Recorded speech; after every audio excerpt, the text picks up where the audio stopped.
Hi friends, இன்றைக்கி நம்ம தேங்காய் பால் பிரியாணி செய்யலாம். வாங்க எப்படி செய்யறதுன்னு பார்க்கலாம். ஒரு குக்கர் அடுப்பில் வச்சுட்டு அதில் 2 ஸ்பூன் நெய், 2 ஸ்பூன் எண்ணெய் விட்டுருக்கேன். எண்ணெய் காஞ்சதும் பிரிஞ்சி இலை, அன்னாச்சி மொக்கு, மராத்தி கோம்பு, ரோஜாப்பூ இதெல்லாம் போட்டுக்கலாம். போட்டுட்டு லைட்டாக வதக்கி விட்டுருங்க. இதெல்லாம் வதங்கினதுக்கப்புறம் நம்ம கட் பண்ணி வச்சுருக்க காய்கறி, வெங்காயம் இதெல்லாம் ஆட் பண்ணணும். ஃபஸ்ட்டு நான் வெங்காயம் ஆட் பண்ணியிருக்கேன். இதுக்கு பெரிய வெங்காயம் போட்டால் கொஞ்சம் இனிச்ச மாதிரி இருக்கும், அதனால் சின்ன வெங்காயம் ஆட் பண்ணிக்கோங்க. சின்ன வெங்காயம் ஒரு 1/4 கப் புளிச்சு கட் பண்ணி வச்சுருக்கேன். அதை ஆட் பண்ணிவிட்டு கொஞ்சம் லைட்டாக ப்ரௌன் ஆகிற வரைக்கும் வதக்கிக்கலாம். வெங்காயம் வதங்கினதுக்கப்புறம் கேரட்டு, பீன்ஸு, பட்டாணி இதெல்லாம் கட் பண்ணி வச்சுருக்கேன். கேரட், பீன்ஸ் வந்து கொஞ்சம் பெரிய சைஸாக கட் பண்ணிக்கலாம். இடித்து வச்ச இஞ்சி பூண்டு, கொஞ்சம் கேரட்டு, கொஞ்சம் பீன்ஸு, அதுக்கப்புறம் பார்த்திங்கன்னா ஒரு 4 பச்சை மிளகாய். ஏன்னா பச்சை மிளகாய் மட்டும்தான் இதுக்கு வந்து காரம், வேறு எந்த மிளகாத்தூளும் ஆட் பண்ண போகிறதில்ல. அதனால் பச்சை மிளகாய் 4 போட்டிருக்கேன்.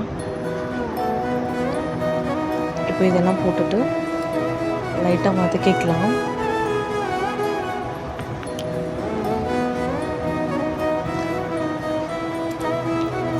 காய்கறி எல்லாத்தையும் ஒன்று ஒன்று ஆட் பண்ணிவிட்டு லைட்டாக வதக்கி எடுத்துக்கலாம்.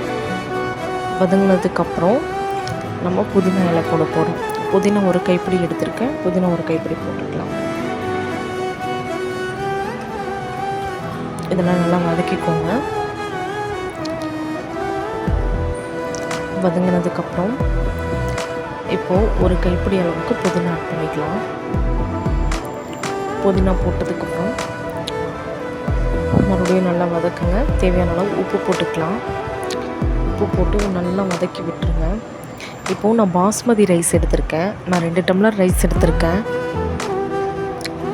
நம்ம இதெல்லாம் வதக்கி விட்டுட்டு லாஸ்ட்டு மினிட்டில் அரிசியை கழுவுனா போதும்.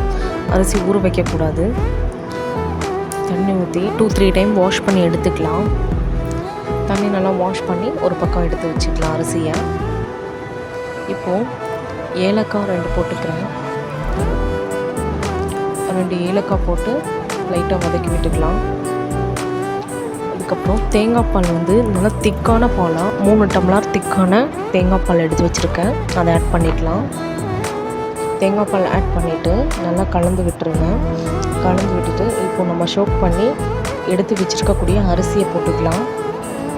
அரிசியையும் போட்டுட்டு நல்லா ஒரு கலந்து விட்டுட்டு உப்பெல்லாம் கரெக்டாக இருக்கான்னு பார்த்துட்டு குக்கர் விசில் போட்டு மூடி வச்சிடலாம். ஒரு விசில் விட்டால் போதும், ஏன்னா பாஸ்மதி ரைஸு கொஞ்சம் குழஞ்சிரும். இப்போ குக்கர் விட்டு ஒரு விசில் விட்டு பார்க்கலாம். சாதம் எப்படி இருக்குன்னு பாருங்கள். பிடிச்சிருந்தால் லைக் பண்ணுங்கள், ஷேர் பண்ணுங்கள், கமெண்ட் பண்ணுங்கள். பாய்.